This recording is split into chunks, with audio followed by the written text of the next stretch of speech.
తాకట్టులో ఉన్న బంగారాన్ని విడిపించి ఆ రోజు ఆన్లైన్ రేటుకే మేము కొంటాం. Sharma gold company. బియ్యంతో కొంచెం శనగపప్పు కలిపి పాయసం చేద్దాం. ఓకే, ముందేం చేద్దామంటే బియ్యం అంటే ఇప్పుడు కొలత సాధారణంగా ఒక 3 గుప్పెళ్ళ బియ్యం తీసుకున్నామనుకో, అది ఇంచుమించుగా ఈ గ్లాస్ అంత అవుతుంది. ఒక అంత బౌల్ పాయసం అవుతుంది, పాలు పోసుకుంటాం కాబట్టి. ఓకే, ముందేం చేద్దామంటే అన్నాన్ని కుక్కర్లో ఉడికించేసేద్దాం, తర్వాత పాయసం మిగిలిన ప్రాసెస్ చేద్దాం. అట్లనే. ఓకే, బియ్యం కడిగి పెట్టేసుకున్నాం ముందే. పెసరపప్పు అదే శనగపప్పు కూడా వేసాను, ఒక కుక్కర్లో వేసేసుకోండి. ఇవి తొందరగా అయిపోయి ప్లాన్ కదా మంది. అవునవును.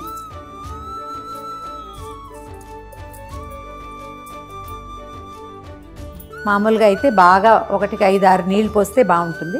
కుక్కర్లో పెడతాం కాబట్టి అన్ని ఎక్కువ నీళ్ళు పోయొద్దు. మామూలుగా 2 వేస్తాం కదా, 3 వేసుకుందాం. కాసిన పాలు పోసేసి వండేసుకుంటే బాగుంటుంది. అంటే చక్కగా వస్తుంది అనమాట టేస్ట్. 2 గ్లాసులు నీళ్ళు పోసాను కదా, ఒక గ్లాసున్నర అట్లా పాలు పోస్తే బాగుంటుంది. శనగపప్పు కూడా వేసాం కదా, పచ్చిపాలే ఇవి. అవునవును. పాలు పోసేసి మూత పెట్టేసేద్దాం కుక్కర్.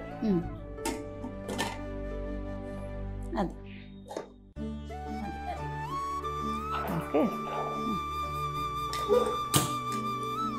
స్టవ్ ఆన్ చేసేసాము, వెయిట్ పెట్టేస్తే అయితే ఇప్పుడు ఎన్ని విజిల్స్ రానిద్దాం రమ్మగారు? ఇవి ఒక 2-3 విజిల్స్ రానిస్తే సరిపోతుంది. మనం దీంతో పాటు ఇంకొక పని ఏం చేయాలంటే, మామూలుగా పాలు పోసిన పాయసంలో బెల్లం వేస్తే విరిగిపోతుంది. అవును, బెల్లం బెల్లం విరగకుండా ఉండాలంటే బెల్లాన్ని కరగబెట్టి ఉంచుకోవాలి. ముందుగా కరగబెట్టి ఉంచేసుకుంటే సరిపోతుంది. ఇది వచ్చే లోపల మనం ఆ పని చేద్దాం. అట్లనే.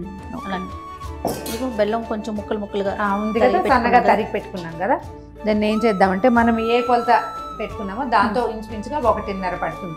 నేను గుప్పెళ్ళ లెక్క కదా నాది. అవును. సో నేను మీకు గ్లాస్ కొలత చూపించదు చూడండి.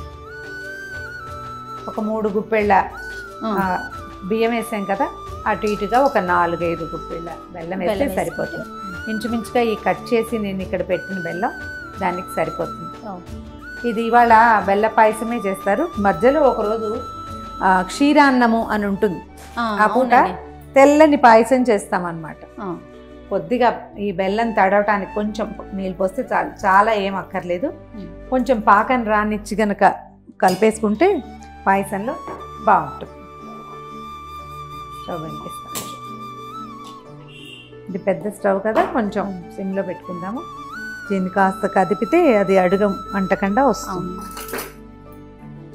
మనం సన్నగా తరిగేసుకుంటే మనకి ఇంకొక అనుమానం ఏంటంటే, ఇది ఇప్పుడు మనం సన్నగా తరిగిన బెల్లం కుక్కర్లో వండిన అన్నంలో వేసుకోవచ్చు చివరికి, కానీ బెల్లంలో ఒకవేళ ఇసుక ఉంటే. అవునండి, ఇప్పుడు ఇసుక లేని బెల్లం రావట్లేదు కదా, అందుకని కాస్త బెల్లం కరగబెట్టుకుంటే అనుమానం ఉండదు. కసకసలాడము అలా లేకుండా అవుతుంది.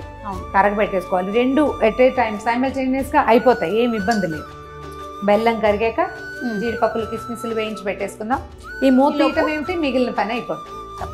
అయితే మనం ఇది క్షీరాన్నం కదా చేసేది, కొంచెం పాలు తక్కువ పోసాం కదా, దాన్ని ఏం చేయాలంటే కుక్కర్ రాగానే మళ్ళీ కాగిన పాలు పోసి కొద్దిసేపు అన్నం ఉడకనిస్తే ఏమంటే కొంచెం మృదువుగా అవుతుంది. మనం విడిగా వండుకుంటున్నాం అనుకో, ఈ పొయ్యి దలుచుకున్న 5-6 గ్లాసుల పాలు పోసేసి బియ్యాన్ని ఒకేసారి పెట్టుకుంటే నిదానంగా ఉడుకుతుంది. మనం పొద్దుటిపూట పరిగెడుతూ చేస్తాం ప్రసాదం, అందుకోసమని కుక్కర్. ఈ కుక్కర్ కన్నా రమ్మగారు మనం రైస్ కుక్కర్, ఎలక్ట్రికల్ కుక్కర్ లో కనుక పెట్టుకుంటే మీరు అన్నట్లు పాలు పోసుకొని సెట్ అవుతుంది, కరెక్ట్ గా పొంగిపోకుండా సెట్ అవుతుంది. నాకు డౌట్ లేదు, నేను ఇందులోనే చేస్తాను. అవునా? ఓకే. నా పాయసం పొంగలి, చక్కెర పొంగలి కూడా కుక్కర్లో చేస్తాను. తొందరగా అవుతుంది, వితౌట్ ఎనీ డౌట్. అన్నం ఉడకలేదు, కొంచెం టైం పడుతుంది, వాళ్ళు ఉండదు. పాలు పోసాం కదా, కొంచెం పాలు పైకి వస్తాయి. ఇందులో పాలు ఎక్కువ పోసిన కొందికి స్పిల్ అవ్వడం ఎక్కువ అయిపోతుంది. సో కుక్కర్ ఆపేసేద్దాము. ఇది 2 విజిల్స్ వచ్చేసింది కదా. బెల్లం కూడా కరిగిపోయింది రమ్మగారు. బెల్లం కూడా కరిగింది, కొంచెం గుత్తలాడినిచ్చి మనం ఇది మూత తీసే టైం కదా ఆపేసేద్దాం. అట్లా ఈ లోపల ఏమవుతుంది, కొంచెం నీళ్ళు ఎక్కువ పోస్తాం కదా, ఇసుకుందని అనుమానంతో. అవును, కాస్త బెల్లం కొంచెం చిక్కబడుతుంది. దీనికి పాయసానికి తీగ పాకం రావక్కర్లా. చక్కెర పొంగలికి తీగ పాకం వచ్చిన పాకం చాలా ఎక్సలెంట్ గా కుదురుతుంది. దీనికి బెల్లం గట్టిగా కరిగి కొంచెం చిన్న చిక్కదనం వస్తే సరిపోతుంది. పాకం పూర్తిగా కరిగిపోయింది, చిక్కబడిపోయింది. మనం ఏం చేద్దామంటే దీన్ని కొంచెం వడబోసేసి పెట్టుకుందాము. ఓకే, బెల్లం కరిగిపోయింది పూర్తిగా చిక్కబడింది కదా, నీళ్ళలాగా లేదు కదా, దీన్ని వడబోసేసుకుందాము. ఇందులో అనుమానం ఏంటంటే మనకి ఇసుక ఏవైనా రాళ్ళు లాంటివి ఉండొచ్చు. ఖచ్చితంగా కరగబెట్టి పెట్టుకుంటే అదిగోండి కనిపిస్తుంది కదా. అవును రమ్మగారు. అది పెట్టేసేది. ఈ లోపల మనం ఇంకో పని ఏం చేద్దామంటే ఈ కుక్కర్ వచ్చి మనం బెల్లం కలిపే లోపల జీడిపప్పులు వేయించి అలానే పెద్ద స్టవ్. ఓకే, నీ పక్కనే నెయ్యి ఉంది, వేయి చేయాలి ఇంట్లో కొంచెం.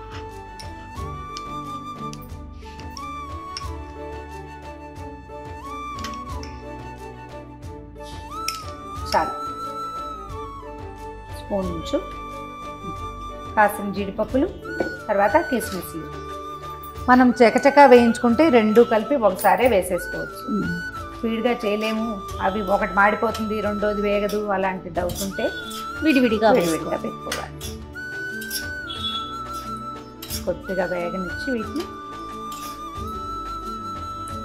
కిస్మిస్లు వేగుతుంటే భలే ముచ్చటగా ఇలా ఉబ్బుతాయి కదండి, సరిపోతాయి. నల్లగా అయిపోనివ్వకుండా కొంచెం తెల్లగా ఉండగానే తీసేస్తే మనకి జస్ట్ ఆ పచ్చిదనం పోతే సరిపోతుంది. ఇగో కిస్మిస్లు అన్నీ వచ్చేసినాయి, జీడిపప్పులు లేతగా రంగు మారింది. తీసేద్దాం. గ్లాస్లో పోస్తే పోతుంది, అందులో పోదా. స్టవ్ ఆపేద్దామా? ఓకే, జీడిపప్పులు కిస్మిస్లు ఒక దాంట్లోకి తీసేసుకుందాం. అవి చల్లారుతాయి. ఈ లోపల మన కుక్కర్ వచ్చిందేమో చూద్దాం. అలానే అయిపోయిందండి. కుక్కర్ వచ్చేసింది.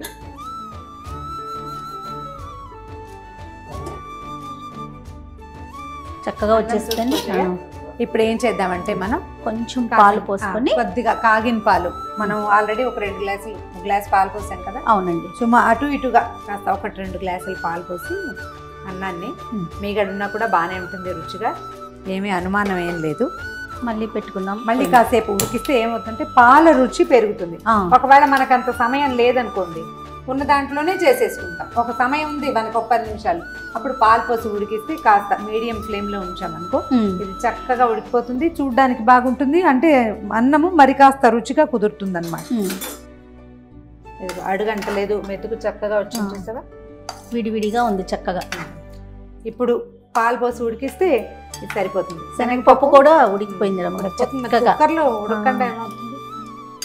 ఓకే, ఒక 5 నిమిషాలు దీన్ని పూర్తిగా మగ్గనిద్దాం. ఈ లోపల మన పాకం చల్లారిపోతుంది. అవును, ఇది వరకటి రోజుల్లో బెల్లం మట్టి లేదు, అనుమానం లేదు అనుకున్నప్పుడు పూర్తిగా ఉడికిపోయాక స్టవ్ ఆపేసుకుని అప్పుడు బెల్లం వేసి కలిపేసేవాళ్ళు, కరిగిపోయేది వేడికి. కానీ ఇప్పుడు ఇసుకుంటోంది కదా, ఆ అనుమానంతో మనం ముందు వేసుకోవట్లేదు అనమాట. ఇప్పుడు ఇందులోనే బెల్లం వేసి ఉడికిస్తే ఖచ్చితంగా విరిగిపోతుంది. అవును, విరగకుండా ఉండాలంటే ఇది పద్ధతి. చూడు, మనం 3 గుప్పెళ్ళ బియ్యం, 1 బుజ్జి గ్లాసు, చూడండి ఎంత. ఇందులో మళ్ళీ మనం బెల్లం పాకం కూడా వేస్తే ఇంకా కొంచెం వస్తుంది. అన్నీ కలుపుతున్నాం కదా రమ్మగారు, పాలు కలుపుతున్నాం, పాకం కలుపుతున్నాం. మనకు కొంచెం పలచగా ఉండగా ఆపుకుంటేనే మంచిది. అప్పుడు ఏమవుతుంది, చల్లారాక ఇది గట్టిగా అవుతుంది పాయసం. అందుకని కొంచెం పాలు ఎక్కువ పోసుకోవాలన్నమాట.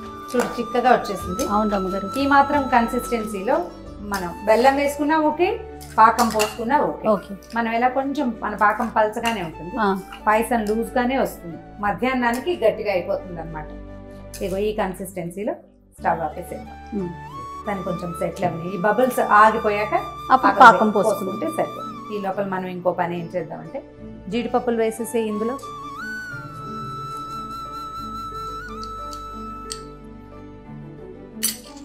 ఏలకుల పొడి, ఇలాచీ పౌడర్ వేసేసుకోవాలి. అది కొంచెం సెటిల్ అయ్యాక బెల్ల పాకం ఎత్తి కలిపేస్తే పరవన్నం రెడీ.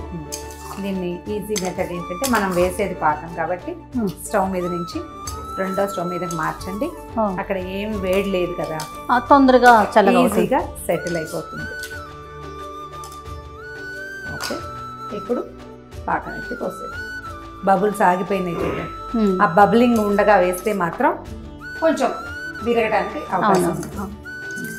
మామూలుగా జయ ఇట్లా ఏదైనా పదార్థం చేసేటప్పుడు మనం ఏం చేస్తామంటే, అంటే చాలామంది ఇళ్లలో ఈ అలవాటు ఉంటుంది, మా ఇంట్లో కూడా ఉంది, నాకు చిన్నప్పుడు లేదు, తర్వాత నేను నేర్చుకుని, ఈ వస్తువు చెడుతుందన్న భయము, బాగా కుదురుతుందో కుదరదో అన్న అనుమానము ఉంటాయి.